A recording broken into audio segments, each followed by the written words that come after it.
Paz do Senhor Jesus, aos alunos aqui do Núcleo Teológico IBAD. Eu sou o pastor Marcos e nós estamos de volta com as nossas aulas. Estamos estudando nesta grade o livro de Geografia Bíblica e hoje estamos na segunda aula. Falaremos nesta aula sobre a geografia dos grandes impérios. Amém? Desejo a todos vocês um bom estudo, em nome de Jesus. Vamos lá então para o estudo. Aqui está. E o primeiro grande império que nós vamos iniciar falando é o Império Egípcio, né? Não podemos datar com precisão quando chegaram os primeiros colonizadores ao Egito. E quanto mais recuarmos no tempo, mais a cronologia se torna imprecisa.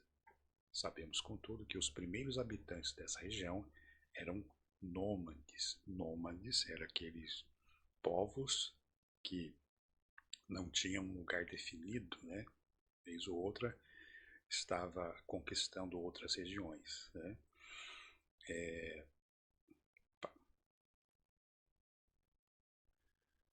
Aí, após árduas e inclementes peregrinações, né, desses povos, desses nômades, os primeiros egípcios começaram a organizar-se em pequenos estados, tá?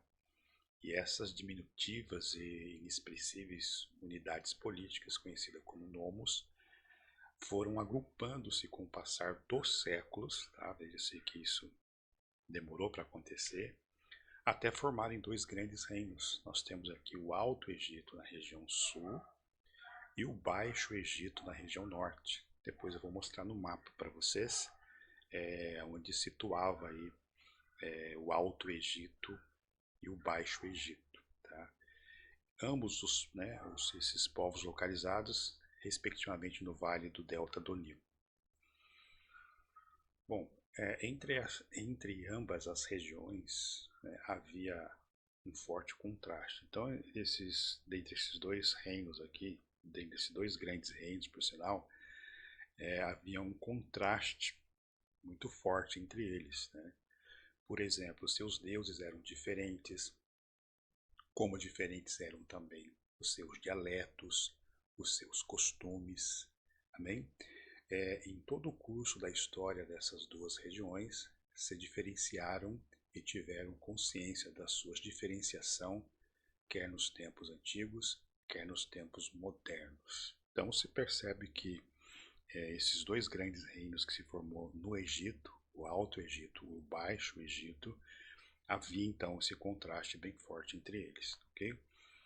Bom, quando é que o Egito se unificou, né? Então, em consequência de suas muitas diferenças, né, o Alto e Baixo Egito travavam longas e desgastantes guerras que foram enfraquecendo ambos os reinos, tornando-os vulneráveis aos ataques eternos. Então, a unificação do Egito se dá numa ocasião em que, já cansados de se guerrearem entre si, né, e com isso eles se enfraqueciam, se tornavam vulneráveis a ataques, né, ou invasão de outros povos. Então, consciente da inutilidade desses conflitos, Menes, rei do Alto Egito, tá, conquistou o Baixo Egito e, depois de algumas reformas administrativas, o monarca unificou o país, estabeleceu a primeira dinastia e fez de Tinis a capital do seu vasto império. Então, ficou claro aí como aconteceu, como ocorreu aí a unificação do Egito, né?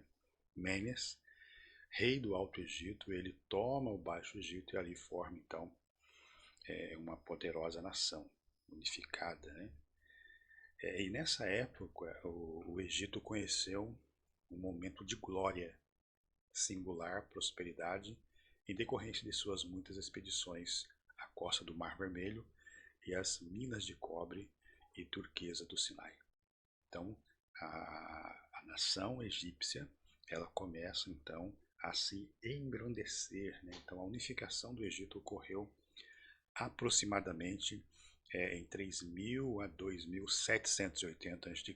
Então, nesta mesma época, os egípcios começaram a fazer uso da escrita e de um calendário de 365 dias. Olha só que interessante, né? Unificados o Alto e o Baixo Egito, transformaram-se no mais florescente e poderoso império da antiguidade. Então, quando eles se unificam, ele se torna o mais, né, como está dizendo aqui, florescente e poderoso império da antiguidade. Seus reis destacaram-se como grandes construtores. Olha só, ergueram formidáveis pirâmides que, além de símbolo de grandeza, serviriam de tumba, né? E por causa desses arroubos arquitetônicos, esses monarcas receberam o epíteto, né, de faraó, que é casa grande. Amém?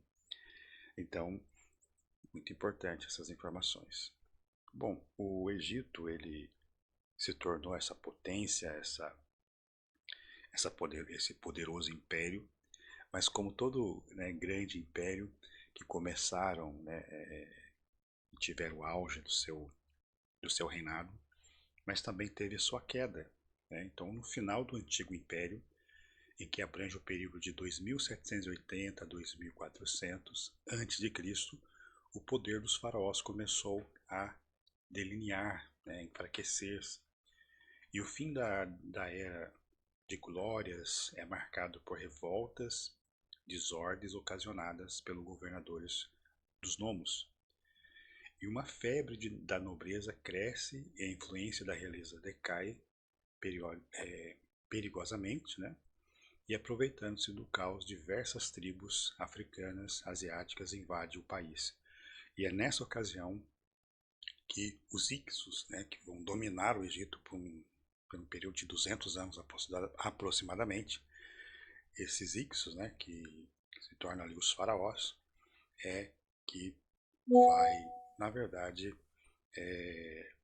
fazer parte, né, daquele momento em que a família de José se instala ali no Egito. Amém, irmãos? Vamos lá então.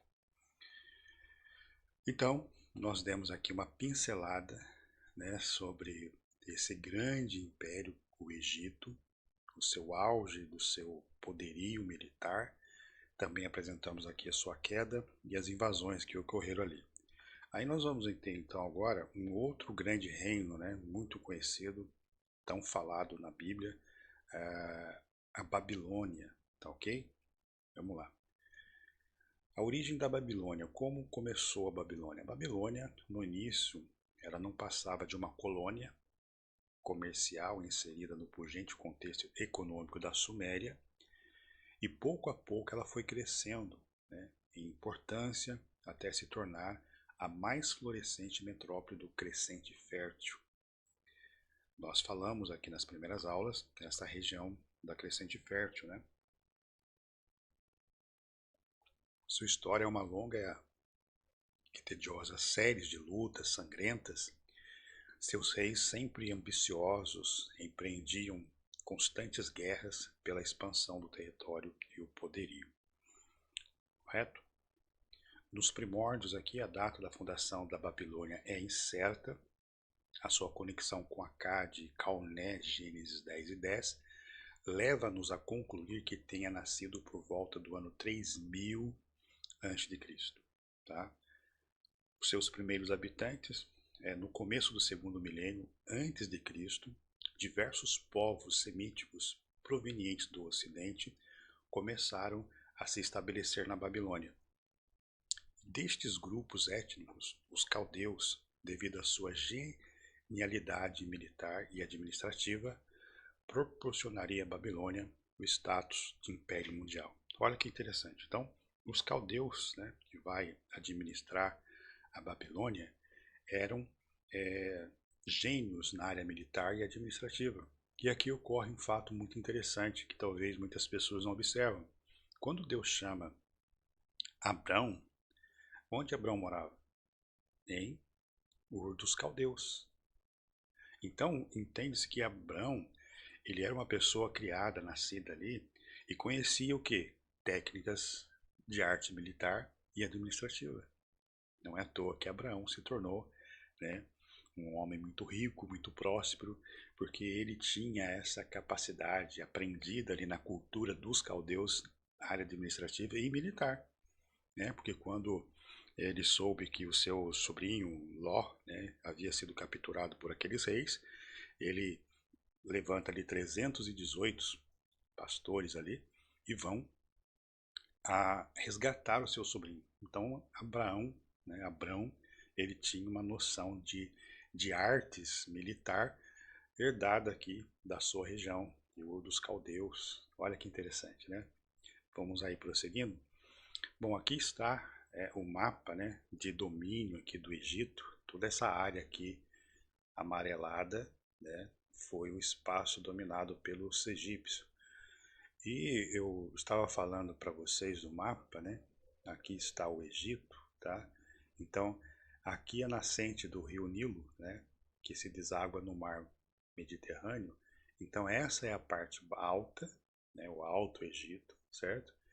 E aqui o Baixo Egito, né, nessa região aqui do Nilo, ok? Só para vocês se situarem aí. Então, Alto Egito, tá? Baixo Egito, porque as nascentes aqui do rio, né, nasce aqui e vai descendo, descendo até desaguar no mar Mediterrâneo. Tranquilos? Então, só reforçando que toda essa área amarelada aqui era a área de região dominada pelos babilônios, tá ok? Vamos lá. A persistência de uma cidade. A Babilônia ela foi sitiada inúmeras vezes, tá? Em incontáveis ocasiões, os seus muros foram derribados, aventureiros mais ávidos, a hora do Ocidente, a hora do Oriente, despojavam, né, de seus fabulosos tesouros. Então, constantemente Babilônia foi saqueada, foi roubada, seus muros foram derrubados. Mas olha que interessante, certo? Por mais que a Babilônia sofria esses ataques, é impressionante a forma com que eles se reconstruíam, né, e voltavam ao poderio novamente. Então seus habitantes sofreram mais inumanos ataques e Babilônia, contudo, levanta-se com mais brilho, pujança, até se tornar no tempo de Nabucodonosor uma das 7 maravilhas do mundo. Tranquilos? O novo Império Babilônico, né, conhecido como Neo-Império Babilônico, o novo Império Babilônico ele teria que se defrontar, né, porém com as ambições de um velho adversário que é o Egito. Então, nessa época aqui do novo Império Babilônico, o Egito ele tenta se erguer novamente, ele tenta tomar o poderio que foi perdido pelos babilônicos. O faraó Neco, né, aproveitando-se dos insucessos da Assíria, desencadeou uma grande campanha contra a Babilônia. O Egito se une com a Síria para tentar tomar a Babilônia. E foi os seus triunfos iniciais pareciam mostrar que o Império Nilo estava prestes a ressurgir, mas os fracassos, todavia, não tardaram a aparecer. Tranquilos até aqui, irmãos? Maravilha, né? A geografia da Babilônia, tá? No auge de seu poderio, a Babilônia abrangia os territórios que iam de Bagdá até o Golfo Pérsico, tá?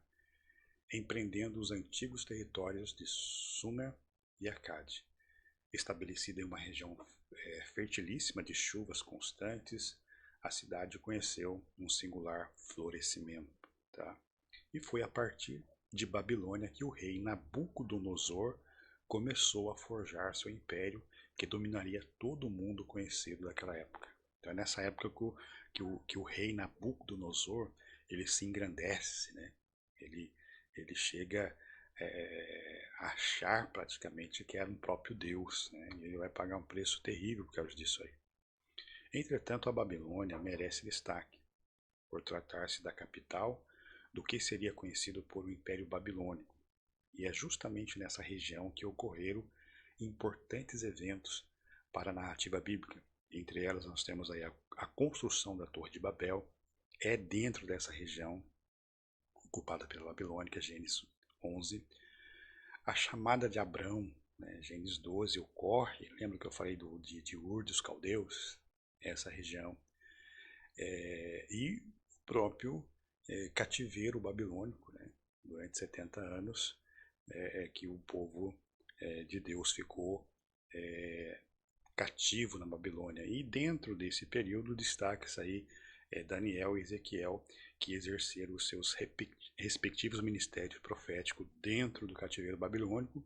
Nós temos também o Jeremias, né? O Jeremias que ele profetizou antes do cativeiro, tá? E ele pegou uma parte também dentro do cativeiro babilônico. Então nós temos aí Jeremias, Daniel e Ezequiel, que é contemporâneo aí dessa época. Okay? Aqui mostrando mais uma vez as ampliações do território conquistado pela Babilônia, né? Tá aqui todo esse espaço aqui para vocês se situarem aí, ok? A Babilônia, continuação. Vamos lá. A grandeza da Babilônia, ao assumir o governo, Nabucodonosor deu início imediato à reconstrução da Babilônia, destruída por Senaqueribe, o rei da Síria, né?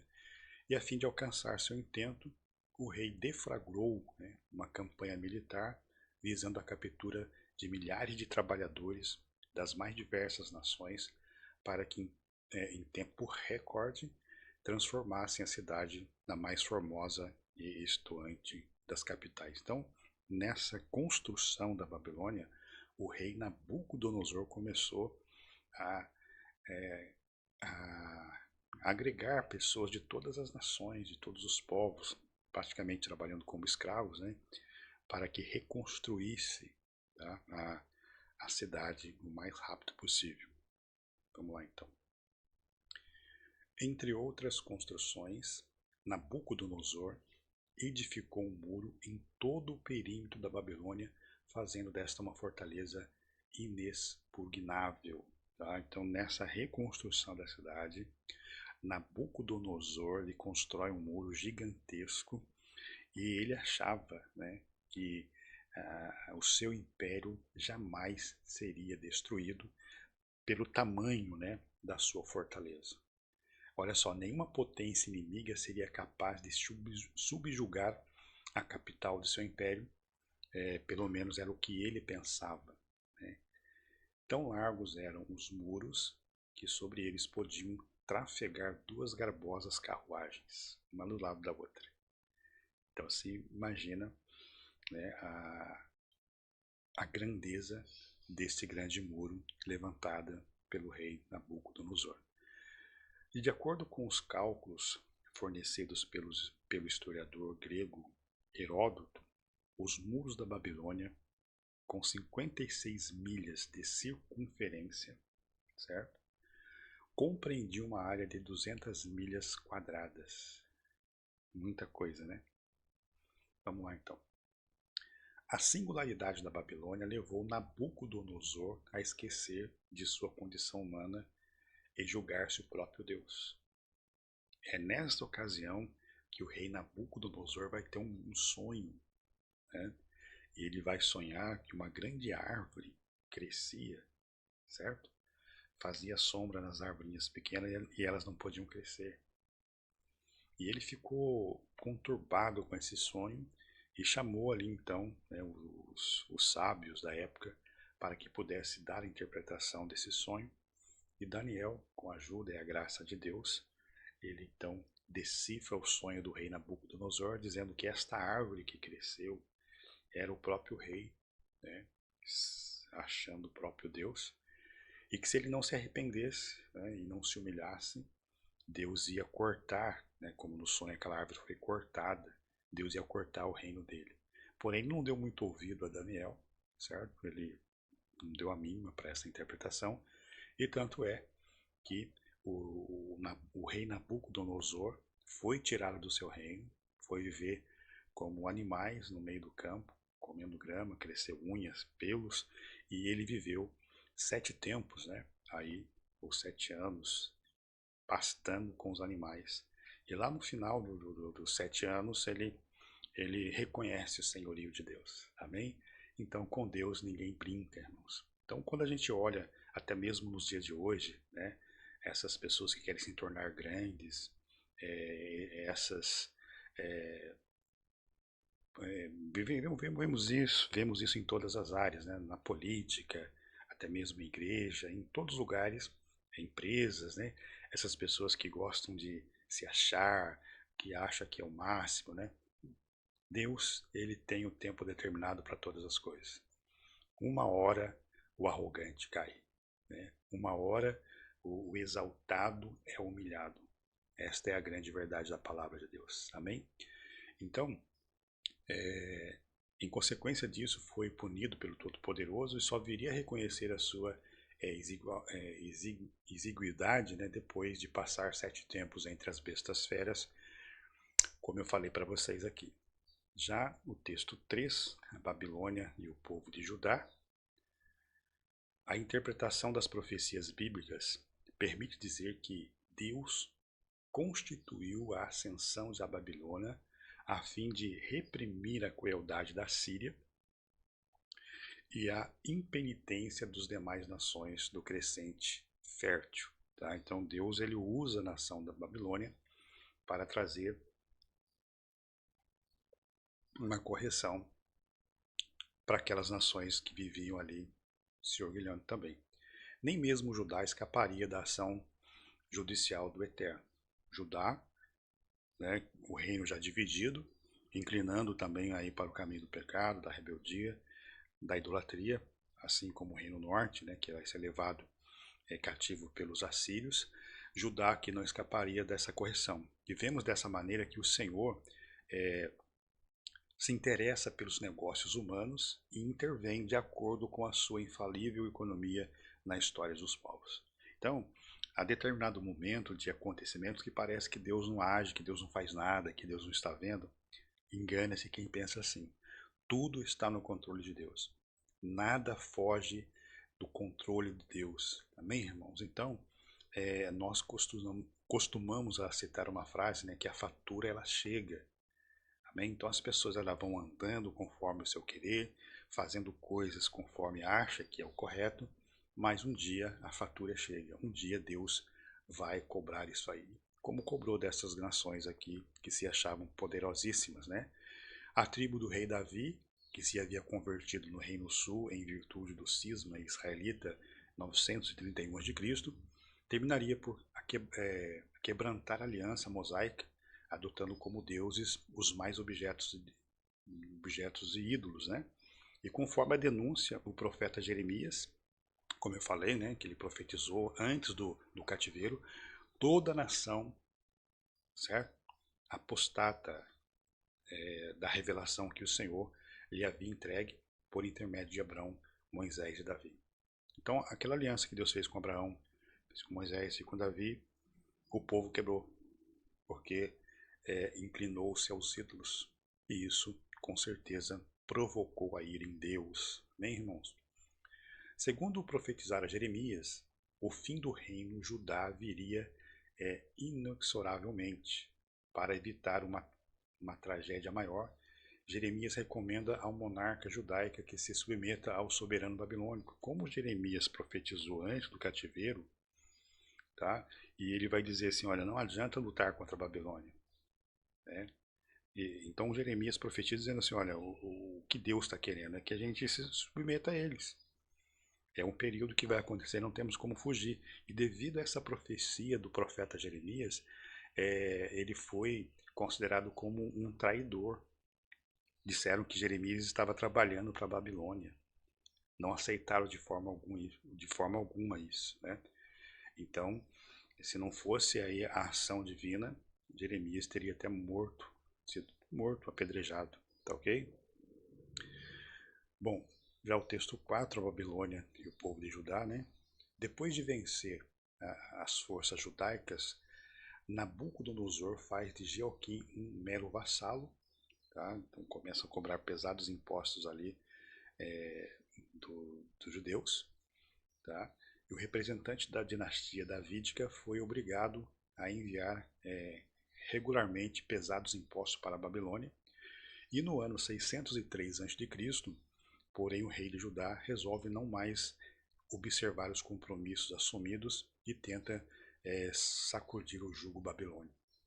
A pior coisa que ele fez na vida foi então que o rei Nabucodonosor se revoltou, né, e parte então para uma destruição, né, do templo, toma a cidade. Então, irado, Nabucodonosor sitiou Judá.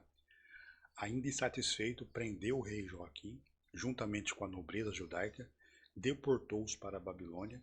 Entre os exilados encontrava-se Daniel, Azarias, Misael, né, que é o Sadraque, Mesaque e Abednego, como despojo, e o conquistador leva consigo os vasos sagrados da casa do Senhor. Terrível, né, irmão? Terrível. Não ouviram a profecia de Jeremias.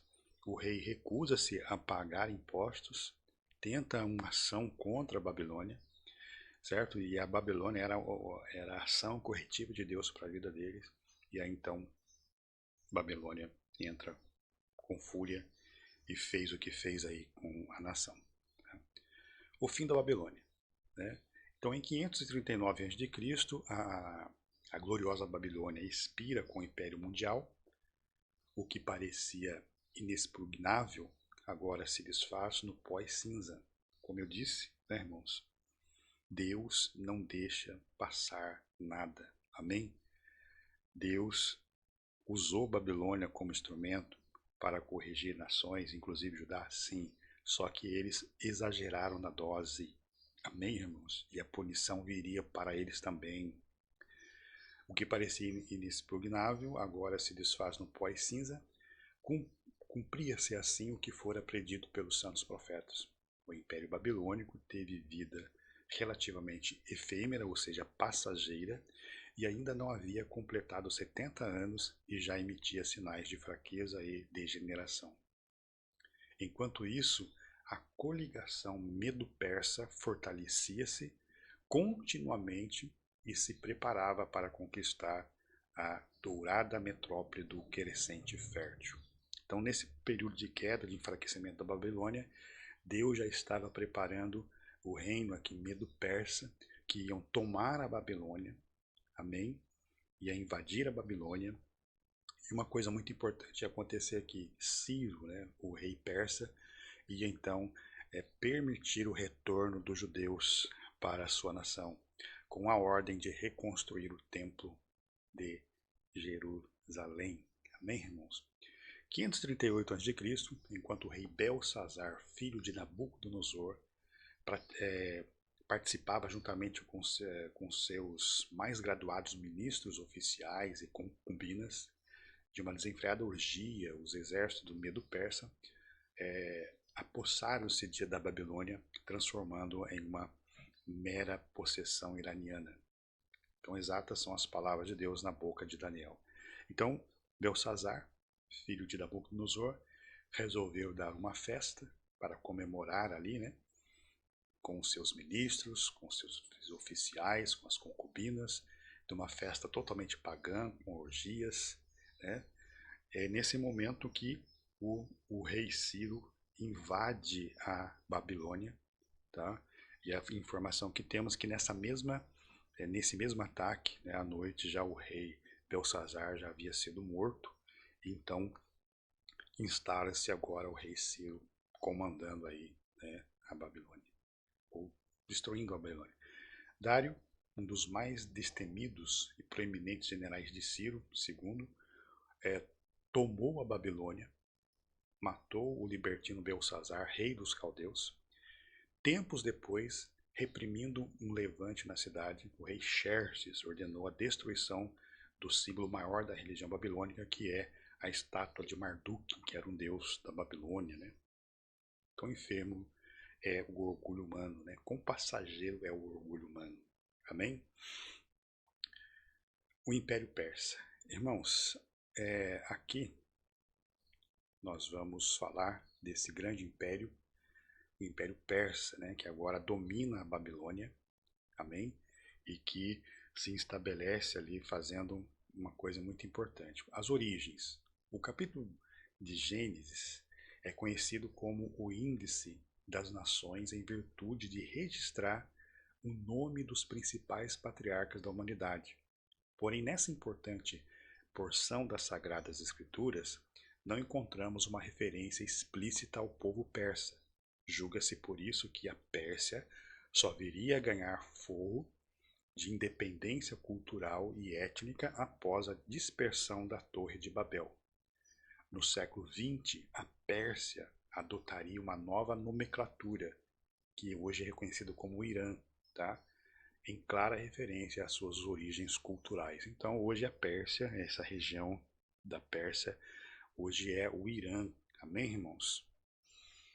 O povo persa é resultado do caldeamento de várias tribos originárias do Planalto iraniano, cassitas, elamitas, gutitas e lulubitas, né? A mais antiga comunidade iraniana conhecida é o de Sialk, e por muitos séculos os persas estiveram envolvidos em completo anonimato. Suas alianças políticas variavam de acordo com o desenho político do crescente fértil, e foi assim que, aproximando-se da Média, os persas começaram a descobrir a força da nacionalidade. Amém? Antes de sua ascensão como potência mundial, a Pérsia não passava de um estado vassalo da Média. Todavia, ambas as nações mantinham uma convivência, uma convivência pacífica em virtude de algumas heranças comuns. Eram indo-europeias e dedicavam-se à criação de cavalos. Amém? Com o passar dos tempos, no entanto, os persas firmaram de vez a sua supremacia, desvencilhando-se dos tentáculos medos, impondo definitivamente a sua hegemonia. Ciro, o fundador do Império Persa, certo? Para se entender a história de um império, é mister conhecer a biografia do seu fundador. Com o Império Persa não é diferente. Tá? Aliás, era Ciro o Grande, a própria alma daquele império que em seu auge percorria os territórios da Índia e a Etiópia. Amém? Glória a Deus por isso. Bom, a história de Ciro. É muito interessante, irmãos, a história de Ciro, tá? A Bíblia vai falar sobre ele. O profeta Jeremias vai profetizar sobre ele. Ao contrário dos soberanos egípcios e assírios e babilônicos, Ciro tornou-se conhecido por sua liberalidade e espírito universal. Seus vastíssimos domínios jamais lhe subiriam a alma e nem lhe deturpava o coração. Então Ciro não tinha problema com orgulho, digamos assim. Ele foi diferente dos assírios, do Egito, da Babilônia, que se engrandeceram por grandezas, e Ciro já tinha um coração mais tranquilo em relação a isso. Ciro permitia aos povos tributários o cultivo de seus valores nacionais e religiosos. Destes exigia uma única coisa: o pleno, inquestionável acatamento das leis persas. Então, o rei persa, quando dava uma ordem, a sua ordem não podia ser revogada. Caso que ocorreu no tempo da rainha Esther, né? Ainda sobre o domínio dos persas, né? Foi decretado, então, né, com o maligno Amã, que intentou destruir, né, os judeus. Então ele criou lá uma história, uma situação para que o povo judeu fosse destruídos, né?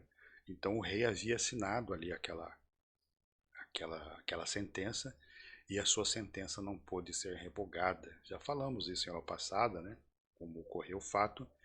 Mas então, né, o Ciro permitia aos povos tributários o cultivo de seus valores nacionais, religiosos. A única coisa que ele batia na tecla e não abria mão era que, uma vez, né, decretada a lei, esta lei não podia ser revogada, ok? Conquista da Babilônia. Em 16 de outubro de 539 a.C., os exércitos de Ciro, sob o comando de Gobrias, né, desviaram o curso do caudaloso Eufrates e entraram na Babilônia. Então, como que se deu a conquista, né, dos assírios pela Babilônia? Foi nesse evento. Eles desviam o curso do rio Eufrates e conseguem então entrar na Babilônia, coisa que os babilônicos nunca esperavam que isso pudesse acontecer. Então o comandante persa surpreendeu Belsazar, que mergulhado na orgia, na profanação das coisas de Deus, nada pôde fazer.